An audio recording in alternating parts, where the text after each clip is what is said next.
자, 이번엔 주제를 바꿔서 조국 혁신당 이야기를 해보도록 하겠습니다.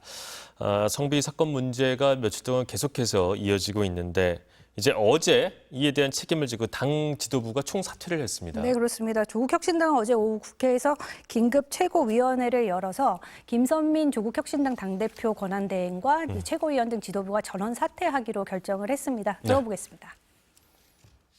권한대행으로서 절차와 원칙만을 가장 중요하게 여겼습니다.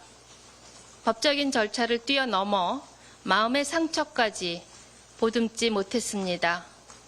더 과감한 조치를 해야 했지만 못했습니다. 진심으로 사죄드립니다. 네, 지도부 총사퇴에 앞서서는요. 이제 황현선 사무총장과 이규원 사무부총장도 당직에서 사퇴를 했습니다. 두 사람은 피해자인 이제 강미정 전 대변인 탈당과 이후 이제 2차 가해 비판을 부른 당사자들인데요. 황현선 사무총장의 경우는 조국 전 대표가 이제 청와대 민정수석으로 재직하던 시절부터 함께 해온 최측근으로 꼽히는 인물입니다.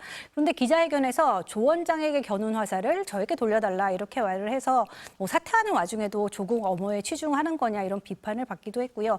이규환 사무부총장은 이제 성희롱은 범죄가 아니다 이런 발언을 해서 당 윤리위원회에 제소가 됐습니다. 네, 이 사건이 처음 불거졌던 것은 지난 4월이었습니다. 근데 그랬던 일이 지난주에 이제 강미정 전 대변인이 조직적인 인사보복 그리고 지도부가 은폐 시도하고 있다고 폭로를 하면서 탈당을 선언하면서 일이 커지게 된 것이죠. 다시 말하면 그런 폭로가 없었다면 이 문제는 사실 지금도 수면 아래 묻혀 있었을 가능성도 있을 것 같아요. 네, 그렇습니다. 그래서 먼저 이제 조국 혁신당에서 도대체 어떤 일이 있었던 건가 조금 정리를 해보면요.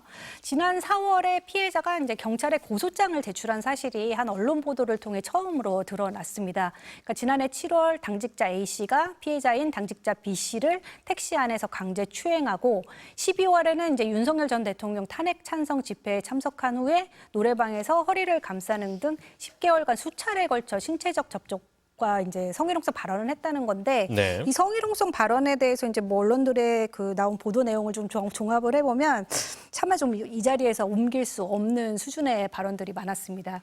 특히 노래방 사건 같은 경우에는요, 그 조국 전 대표가 대법원에서 징역 2년형이 확정이 돼서 의원직을 상실한 날에 발생을 했습니다.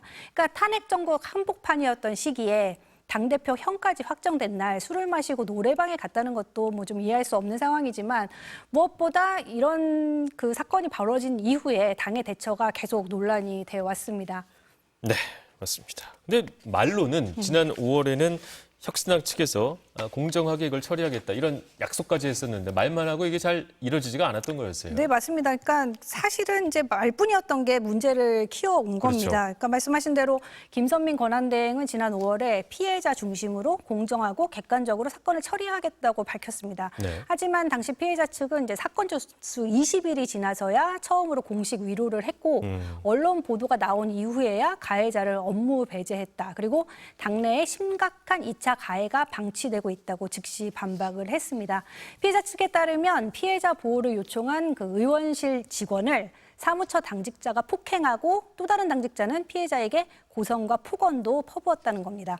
논란이 커지자 혁신당 의원들은 SNS를 통해서 이제 사과를 하면서도 당초 예정이 됐던 기자회견도 취소하면서 사실상 침묵으로 일관했다고 봐도 될 것 같습니다. 결국 지난 4일 강미정 대변인이 조사 과정에서 오히려 당이 피해자들을 외면했다고 폭로하고 탈당을 하면서 이제 문제가 재점화되게 된 겁니다. 이제 이 상황 다시 들어보겠습니다. 당은 피해자들의 절규를 외면했습니다. 윤리위와 인사위는 가해자와 가까운 인물들로 채워져 있었고 8월 15일 전과 후에 당도 입장의 변화가 없었고 조국 전 대표께도 여타 다른 입장은 듣지 못했습니다.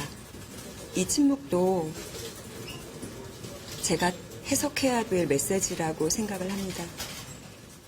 네, 조국 전 대표에 대한 비판도 계속해서 이어지고 있습니다. 당원이든 비당원이든 좀 나서서 해결을 했었어야 되는 거 아니냐. 이게 주요 논지죠. 그렇습니다. 그러니까 강 대변님이 이렇게 탈당 기자회견을 한 날 조 원장은 입장을 묻는 기자회견에 기자들의 질문에 별다른 네. 대답을 하지 않았습니다. 그러다가 SNS에는 좀 더 서둘러야 했다는 후회를 한다.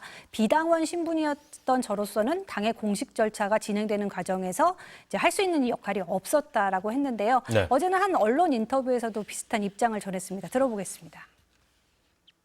다음 기회가 있을 것입니다. 오늘 사찰에서 말고요. 다음 기회를 갖겠습니다.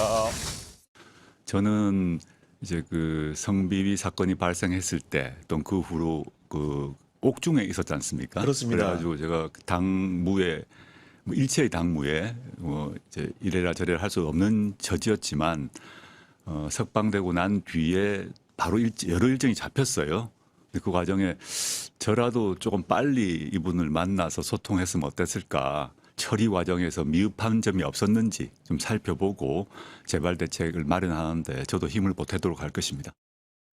네, 그리고 지난 6일에는 조국 원장이 이제 귀에 손을 대고 있는 사진을 SNS 프로필로 바꿨는데요. 이제 뭐 피해자의 목소리를 경청하겠다는 의지를 드러낸 걸로 해석은 되고 있습니다. 하지만 조 원장의 대학 동기이자 당의 창당 준비를 함께했던 장영승 전 서울경제진흥원 대표는 지난 7월 어렵게 조 원장을 면회해서 내가 나가야 해결이 되고 나가서 해결을 하겠다라는 말을 듣고 왔는데 출소 후에도 이제 피해자들과 일절 소통이 없었다는 이야기를 듣고 놀랄 수밖에 없었다면서 미디어에 이렇게 계속 노출이 되는 것보다 좀 잠시 쉬면서 시간을 가지라고 일침을 가하기도 했습니다. 네, 지도부 사퇴하고 조국 원장 입장 밝혔지만 피해자의 입장이 궁금합니다. 지금의 이 해결 방식이 과연 치유의 시작으로 여기고 있는지 이게 제일 중요할 것 같은데 말이죠. 근데 이제 피해자의 대리인 강미숙 혁신당 여성위원 고문은 네. 지도부 총사퇴에 대해서 이제 폭력적으로 느꼈다고 밝혔습니다. 강 고문은 오늘 한 라디오에 출연해서 이제 여전히 피해자한테 아무것도 묻지도 않고 아무런 연락도 못 받았다고 밝히면서 이런 입장을 전했는데요. 네. 특히 이제 수감 중이던 조국 원장에게 10페이지가 넘는 손편지까지 써서 보냈지만 답장을 받을 수 없었다고 밝혔습니다. 다만 답장을 바라지 않았다면서도 사면 이후에 석방된 조 원장이 아무런 조치를 취하지 않은 것에 대해서 서운함을 표하기도 했습니다. 조국 혁신당은 오늘 의원총회를 열어서 비상대책위원회 구성 등을 논의하는데요. 조국 대표가 앞으로 어떤 입장을 취하게 될지 주목되는 상황입니다. 네, 오늘 이슈플러스는 여기서 마무리하도록 하겠습니다. 문소연 기자였습니다. 말씀 잘 들었습니다. 감사합니다.